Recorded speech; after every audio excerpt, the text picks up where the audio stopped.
नमस्कार, मैं हूं आपके साथ मैत्रेयी और आप देख रहे हैं हमारा खास कार्यक्रम राग बिहारी। आज हम राग बिहारी में बातचीत करेंगे प्रशांत किशोर के बारे में कि आखिर प्रशांत किशोर लगातार ये दावा क्यों करते हैं कि या तो 10 सीट वो जीतेंगे या 150 से ज़्यादा। आखिर पीके चाहते क्या हैं? उसके अलावा हम इस मुद्दे पर भी बात करेंगे कि महागठबंधन में क्या चल रहा है, कांग्रेस के भीतर घमासान क्यों मचा हुआ है। साथ ही एक और टॉपिक पे बात करेंगे कि मुकेश सहनी क्या महागठबंधन में बने रहेंगे या नहीं। तो इन सब मुद्दों पर बातचीत करने के लिए हमारे साथ हैं सरोज सिंह जी, वरिष्ठ पत्रकार हैं। सर, बहुत बहुत स्वागत है सबसे पहले आपका। जी बहुत धन्यवाद बुलाने के लिए। सर, मेरा पहला सवाल तो यही होगा कि प्रशांत किशोर आखिर क्या चाहते हैं। वो कभी कहते हैं कि या तो हम 10 सीट से कम जीतेंगे या 150 से ज्यादा जीतेंगे। देखिए मैत्री जी, प्रशांत किशोर की स्ट्रेटजी बहुत क्लियर कट है और उनको क्या करना है अगले 7 दिनों में वो उनके दिमाग में एकदम पूरा प्लान तैयार है। देखिए पहले वो जरूर करते थे जो बात आप कर रही हैं कि या तो एकदम नीचे होंगे या एकदम ऊपर चले जाएंगे, लेकिन जब से ये भ्रष्टाचार का खुलासा उन्होंने शुरू किया है, जमीन के लेवल पर प्रशांत किशोर की पॉपुलैरिटी बढ़ गई है। और अब उनका समीकरण ये है कि जो 2020 का चुनाव हुआ, उस 2020 के चुनाव में बिहार में 28% लोग ऐसे थे जो ना एनडीए के साथ थे ना महागठबंधन के साथ थे। तो स्वाभाविक है कि उस 28% में मैक्सिमम शेयर वो लेने की कोशिश कर रहे हैं, लगभग 20%। इसके अलावा उनको लगता है कि जो लोग महागठबंधन से नाराज हैं या फिर एनडीए से नाराज हैं, जो लोग कहते हैं कि भाई प्रशांत किशोर हमारी बी टीम है, प्रशांत किशोर हमारी बी टीम है, प्रशांत किशोर वोट कटवा है, तो कितना वोट काटेंगे वो? प्रशांत किशोर का अपना आकलन है कि अगर हम 10-10% वोट भी अगर दोनों गठबंधन का काट लेते हैं, बाकी का ये जो 28% का मैक्सिमम शेयर लेते हैं, तब हम बड़े खिलाड़ी के बिहार में होंगे, तब हमारी संख्या 100 के आसपास भी हो सकती है जीतने वाली। तो उनका समीकरण अब इस आधार पर चलना शुरू हो गया है कि कौन नाराज है, कौन सही है, कौन वोट उनको मिल सकता है। तो इसलिए प्रशांत किशोर ने अपना गियर बदला और अब वो जो है 10-5 वाली बात नहीं कर रहे हैं। अब वो कर रहे हैं कि बिहार में अब हम बड़े खिलाड़ी के रूप में आ चुके हैं। अब पुरानी बात बोली है सारी चीजों को, मैत्री जी।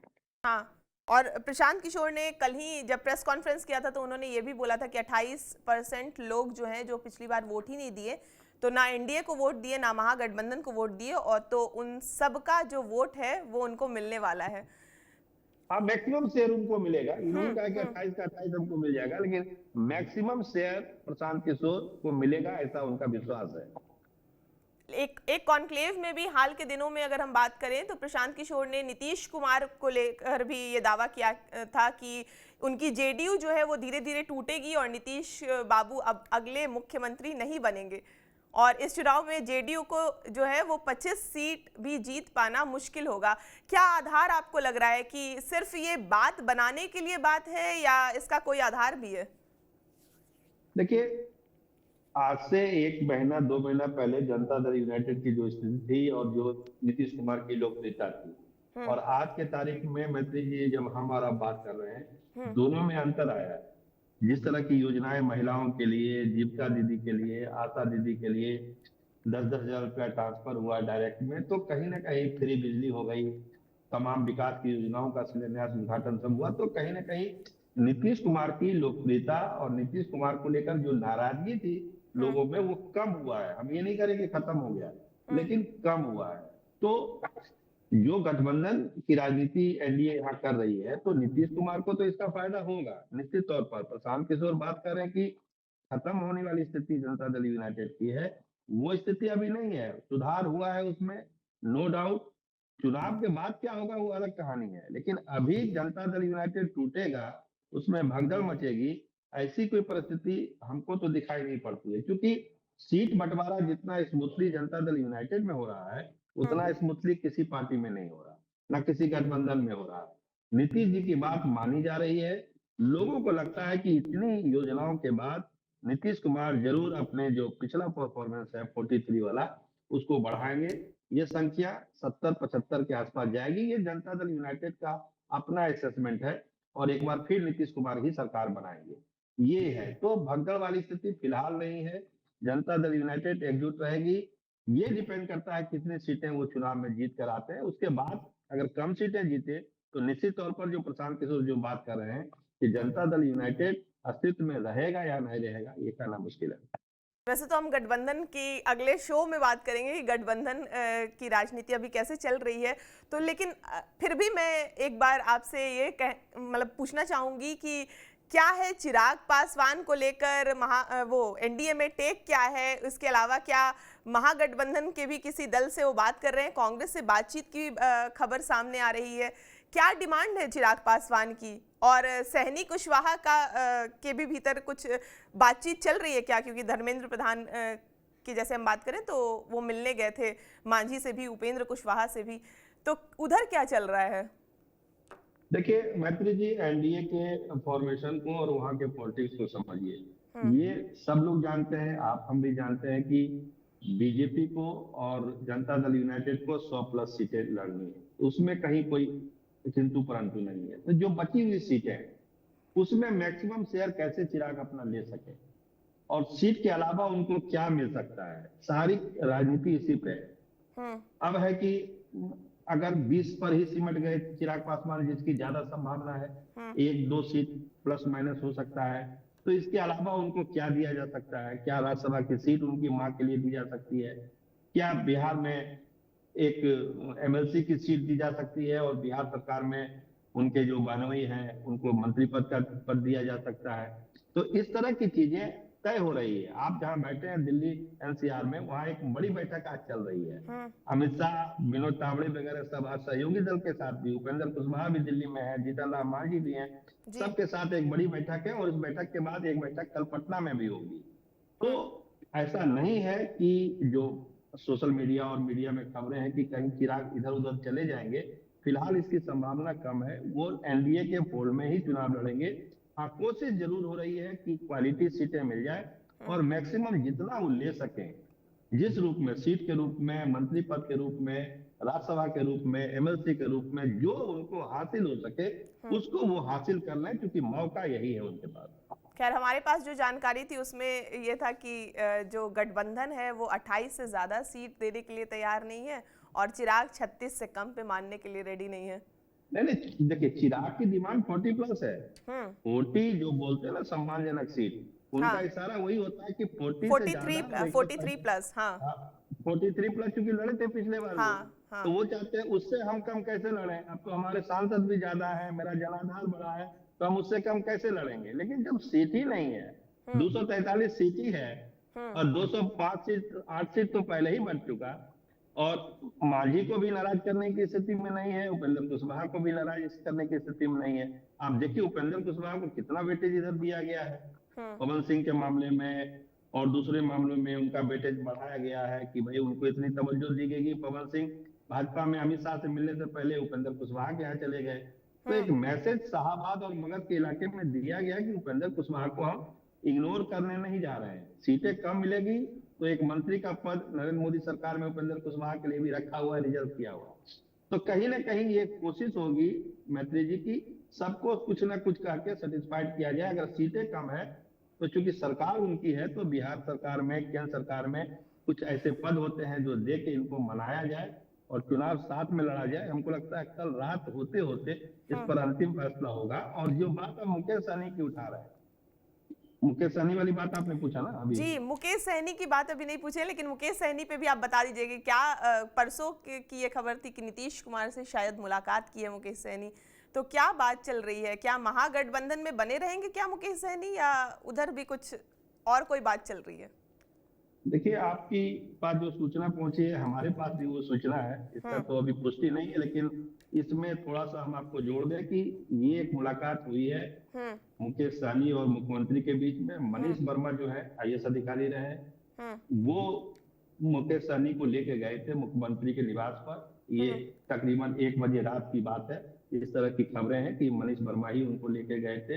एक बातचीत हुई है, हालांकि मुकेश सहनी इसका खंडन कर रहे हैं कि ऐसी कोई बात नहीं है, हम पूरी तरीके से साथ हैं। लेकिन बेचैनी उनको बहुत है, बेचैनी बहुत है। बार बार डिप्टी सीएम की बात कर रहे हैं, जो डिप्टी सीएम का पोस्ट उनको घोषणा तो नहीं होना है, ना मिलना है। सीट पर जो बार्गेनिंग कर रहे हैं, और सीटों की संख्या भी एक लिमिट में ही रहेगी। जो चिराग पासवान वाली स्टेटस है वही स्टेटस यहाँ पे मुकेश सहनी की है। 20 से कम सीटों पर ही उनको कंप्रोमाइज करना पड़ेगा, दूसरा कोई रास्ता उनके पास नहीं है। अच्छा, लेकिन मुकेश सहनी आज तो ये बात बोले हैं कि मुख्यमंत्री और उप मुख्यमंत्री बनाना तो जनता का काम है, लेकिन हमारा तो डिमांड है। हालांकि इसमें कोई भ्रम नहीं है कि उन्हें मिलने वाला है, और निषाद समाज की उन्होंने बात की है कि 11% वोट बैंक है उनका, और हमने जब भी चुनाव लड़ा है तो अपनी ताकत दिखाई है। तो उन्होंने ये दावा जरूर किया है कि उप मुख्यमंत्री पद उन्हें मिलने जा रहा है। आज भी जब वो जनता को संबोधित कर रहे थे तो उस वक्त भी उन्होंने ये बात जरूर कही थी। देखिए मैथिली जी, आप तो बिहार की सियासत को समझती है अच्छी तरीके से।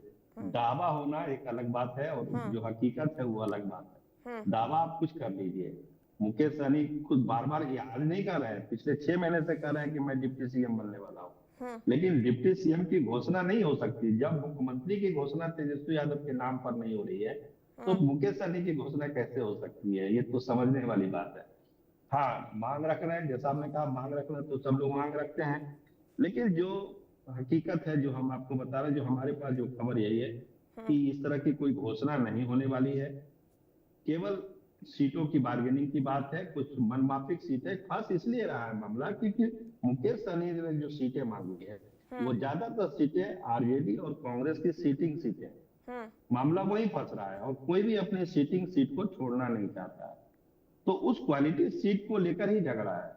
हमको तो पूरी तरह से लगता है कि 15 से 20 सीटों में तो वो मान जाएंगे, लेकिन जो सीट जो वो लेना चाह रहे हैं वो उनको नहीं मिल रहा है, ये उनको दुख दर्द पहुंचा रहा है। इसीलिए कभी मुख्यमंत्री वाली मिलने वाली बात, कभी डिप्टी सीएम वाली बात, कभी और 45-60 सीट लेने वाली बात, वो तमाम चीजें कर रहे हैं, लेकिन फाइनली जब चीजें आके रुकेगी तो वो रुकेगी। और जो डिप्टी सीएम वाली बात बोल रहे हैं वो एक अस्तर भले हो सकता है कि चुनाव के बाद हम लोग कुछ करेंगे, लेकिन चुनाव से पहले मुकेश नहीं मैत्री जी, ये मैं सर अब आते हैं कांग्रेस पर, क्योंकि महागठबंधन की बात हो रही है। महागठबंधन की बात करते हैं सर। तो कांग्रेस की बात जो है वो करनी ज़रूरी है, और वहाँ खबर आ रही है कि वहाँ घमासान मचा हुआ है, अल्लाह वरू जो कह रहे हैं वो हो रहा है। और जहाँ तक लालू यादव की बात है तो लालू यादव क्योंकि पहले जो है वो आरजेडी जो डिसाइड करती थी बिहार में, बिहार कांग्रेस में वही होता था, लेकिन अल्लाह वरू अभी पोजीशन पर हैं एक जहाँ पे अल्लाह वरू की बात सुनी जा रही है। तो इस तरह से क्या आपको लग रहा है, क्या घमासान कांग्रेस के अंदर क्या मचा हुआ है? आपने सही कहा कि बिहार कांग्रेस में अभी तो खिलाड़ी हो गए। पहले जितना इनको हल्के में लिया जा रहा था कि साउथ के लोग हैं, बिहार में क्या करेंगे, लैंग्वेज का प्रॉब्लम होगा, अभी नहीं जानते हैं, लेकिन बड़ी मेहनत की उन्होंने, बहुत मेहनत की है, ऐसा सिस्टम बनाया है। और आपको बताएं मैत्री जी की राहुल गांधी के लेवल पर ये क्लियर हुआ है कई मीटिंगों में कि बिहार के मामले में अगर मैं भी कोई पैरवी करूं तो अल्लाह बरू और राजेश राम को ना सुने, वो अपना डिसाइड करें कि उनको करना क्या है। यहां तक कहा है राहुल गांधी ने। तो आप जो कह रहे हैं कि अल्लाह बरू और राजेश राम की ही चल रही है, तो एग्जैक्ट बात है। और अल्लाह बरू और राजेश राम में अगर हम बंटवारा करें तो 80% अल्लाह बरू के खाते में सीटें हैं, 20% ही राजेश राम के खाते में। तो अल्लाह बरू एक बड़ी खिलाड़ी है कांग्रेस में, और अल्लाह बड़ी ने जो है और जो सर्वे कराया है उसके आधार पर राहुल गांधी को भी लगता है कि नहीं, ये एकदम सही चीजें हैं, जिस डायरेक्शन में वो जा रहा है। आपने कहा कांग्रेस के भीतर क्या मचा हुआ है, तो कांग्रेस के भीतर मचा इसलिए है कि जो पुराने लोग थे कांग्रेस के, चाहे वो जो संसदीय दल के, विधायक दल के जो नेता हैं, तो ये सब ये अपनी सीटें चाह रहे हैं, कोई अपने पुत्र के लिए, कोई अपने बेटे, अपने बहू के लिए। तो जो पैरवी वाली सीटें हैं इसको अल्लाह बरू देना नहीं चाहते। तो कई मामलों में आप देखिए, अगर अखिलेश सिंह की बात करिएगा तो कई मामलों में वो टांग अड़ा रहे हैं। चंपारण की कई सीटों पर अखिलेश सिंह का अपनी राय है, अल्लाह बरू की अपनी राय है। चलेगी तो अल्लाह बरू की, लेकिन अपनी राय रख के कहीं ना कहीं वो गठबंधन के प्रोसेस को गतिरोध पैदा कर रहे हैं उसको थोड़ा सा स्लो कर दे रहे हैं। फाइनली तो जो अल्लाह मरूफ कहेंगे वही राहुल गांधी भी मानेंगे और उस पर फैसला हो जाएगा, लेकिन एक गतिरोध हो जाता है। जो आपने कहा कि घमासान मचा हुआ है, सब चाहते हैं कि हम, जैसे अब आकाश सिंह जो उनके पुत्र हैं उनके लिए ये सीट चाहते हैं अखिलेश सिंह, वो सीट हो नहीं रही है, तो एक उसका मलाल है। बहुत सारे लोगों से जो उनके समर्थक है उनके लिए वो सीट है, वो हो नहीं रहा है। तो कहीं ना कहीं, और अखिलेश सिंह और लालू यादव की जो दोस्ती है वो सब जानते हैं, कहीं ना कहीं दबाव उधर से भी आ जाता है अल्लाह मरूफ तमाम लोगों पर कि जरा सा देख लीजिए इनका मामला है। तो इस वजह से ये चीजें जो है फंस गई है। लेकिन हमको लगता है कि एक सीधा फैसला अल्लाह मरूफ ने किया है और मैक्सिमम सीटों पर बात हो गई है। नए सहयोगियों की भी जोड़ने की बात है, जैसे आईपी गुप्ता वाला जो मामला था उसको भी अल्लाह मरूफ ने बहुत बढ़िया से हैंडल किया है। और हमको लगता है कि आज उस पर एक फैसला हो जाएगा कि कांग्रेस की तरफ से उनको कितनी सीटें दी जाएगी, तो संख्या क्या होगी। कल भी एक मीटिंग हुई अल्लाह मरूफ और आईपी गुप्ता के बीच में, उसमें तमाम चीजों को सॉर्ट आउट किया गया। अब उस पर केवल तेजस्वी की सहमति होनी है। आज जेएमएम की मीटिंग हो रही है, डी राजा आए हुए हैं, तेजस्वी यादव के यहाँ मीटिंग चल रही है, तो शाम होते होते ये सारी चीजें क्लियर होगी। और हमको लगता है कल शाम को एक प्रेस कॉन्फ्रेंस महागठबंधन की हो सकती है कि कौन सा अलायंस कितनी कितनी सीटों पर लड़ेगा।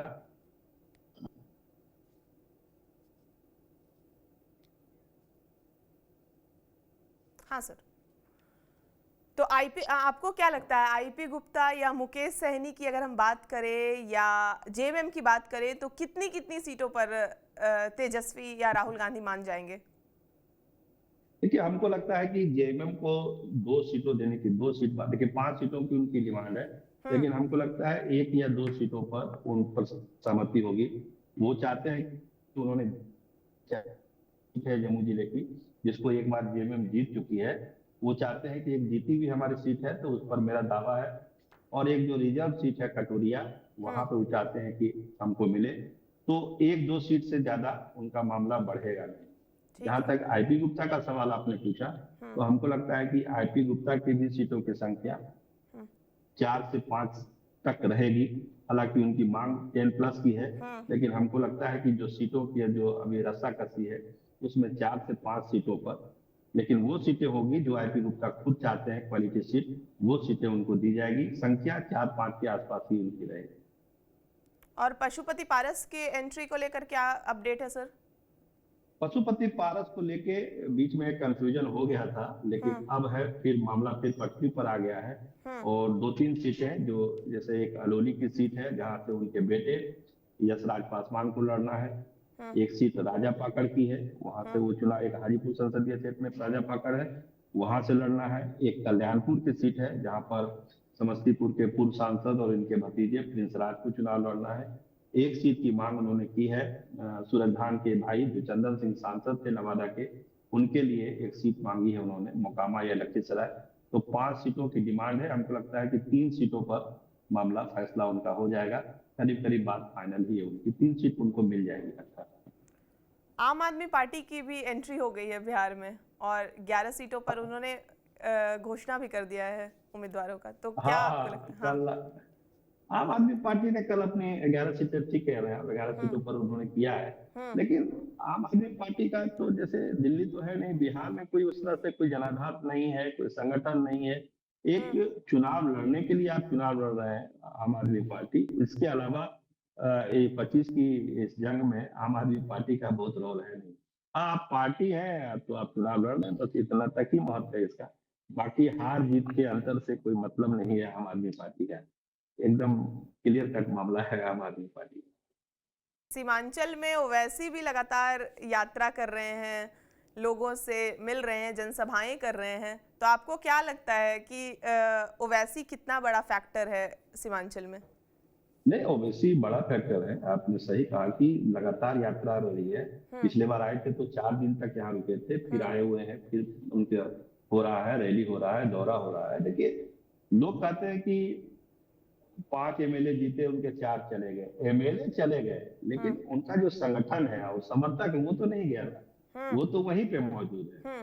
तो उनका आधार ही यही है कि एमएलए चले गए, ठीक है, आरजेडी में, और एक चीज जो इस बार उन्होंने एस्टेब्लिश करने की कोशिश की है सीमांचल के इलाके में, कि हमने पूरी कोशिश की कि आरजेडी के साथ हम अलायंस करें, मुस्लिम वोटों का बंटवारा नहीं हो सके। ये जो 20 में उनको झेलना पड़ा, उससे निपटने के लिए वो लगातार अपने तरफ से, अपने एंड से उन्होंने चिट्ठी लिखी, उनके दरवाजे पर ढोल बाजा बजाया कि आप हमको लीजिए, हम आपके साथ गठबंधन के लिए तैयार हैं, हमको 6 सीटें ही दीजिए, लेकिन हम आपके साथ चुनाव लड़ेंगे। ये सारा इसलिए किया गया कि सीमांचल की जनता, खासकर मुस्लिम वोटर, इस बात को क्लियर कर ले कि हमारे तरफ से गलती नहीं हो रही है, गलती तेजस्वी यादव के एंड से हो रही है। इसीलिए आप हमको वोट करिए, ना कि तेजस्वी यादव को वोट करिए।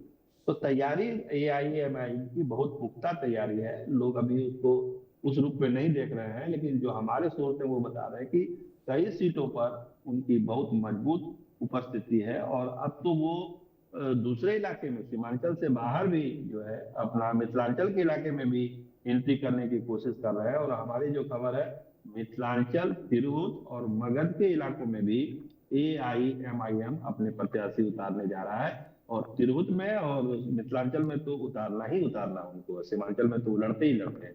तो वो एक खिलाड़ी है एआईएमआईएम, उसमें कोई शक नहीं। और बिहार के चुनाव को वो प्रभावित करेंगे। और हमको लगता है कि ज्यादा नहीं तो पुराने रिकॉर्ड को जरूर इस बार बरकरार रखेंगे। जो 5 सीटें वो जीते थे, हमको लगता है कि उसी के आसपास उनकी जीत का रेशियो रहना चाहिए। तो आरजेडी के वोट बैंक पे कितना असर डाल सकता है एआईएमआईएम? देखिए, पहले यही कहा जा रहा था कि अगर एआईएम साथ हो जाएगा तो जो 22 सीटें सीमांचल की है, चारों जिले की, उसमें कोई दूसरा आदमी खाता भी नहीं खोल पाएगा अगर ये गठबंधन हो जाता। लेकिन अपना अपना कंपल्सन है कांग्रेस का भी और तेजस्वी यादव का, जो एआईएम के साथ अलायंस नहीं है। कांग्रेस भी क्या चाहती है? कांग्रेस भी यही चाहती है कि सीमांचल के इलाके में ही उसको ज्यादा सीटें मिले। तेजस्वी यादव पर दबाव भी यही है, क्योंकि कांग्रेस का जीतने का रिकॉर्ड सीमांचल के इलाके में बहुत ही बेहतर रहा है। वहां से उनके 4 विधायक जीतते हैं, वहां पर सांसद भी वहां से उसके जीतते हैं। तो कांग्रेस की अपनी पकड़ है सीमांचल के इलाके में। तो वहां पर तेजस्वी यादव तीसरे खिलाड़ी हैं, पहले खिलाड़ी नहीं है। एआईएम कांग्रेस के बाद तेजस्वी यादव आते हैं। तो कांग्रेस का दाव ज्यादा वहां पे स्टेक होल्डर है सीमांचल के इलाके में। इसलिए कांग्रेस का ही था कि एआईएम को अगर हम सताएंगे तो हमारी सीटें कम हो जाएंगी, इसलिए गठबंधन नहीं करना उसके साथ। और तेजस्वी यादव ने इस बात को माना भी, लेकिन उसका नुकसान भी है। अगर साथ लड़ते तो ज्यादा जीतते, लेकिन अब है कि अपनी अपनी ताकत सब दिखाएंगे, कांग्रेस भी दिखाएंगे, ओबीसी साहब भी दिखाएंगे। तो तेजस्वी यादव को तो उस हिसाब से नुकसान नहीं है, जैसा आपके सवाल का जो भाव था। अगर नुकसान होगा ज्यादातर कांग्रेस की, कांग्रेस को हो। जी, बहुत बहुत शुक्रिया सर, हमसे बातचीत करने के लिए, हमारे साथ जुड़ने के लिए। चलिए, बहुत धन्यवाद आपका, हमको बुलाने के लिए कम से कम। Thank you. तो आपको ये पूरी बातचीत कैसी लगी, हमें कमेंट करके जरूर बताएं। और राग बिहारी में आज इतना ही, बहुत बहुत शुक्रिया।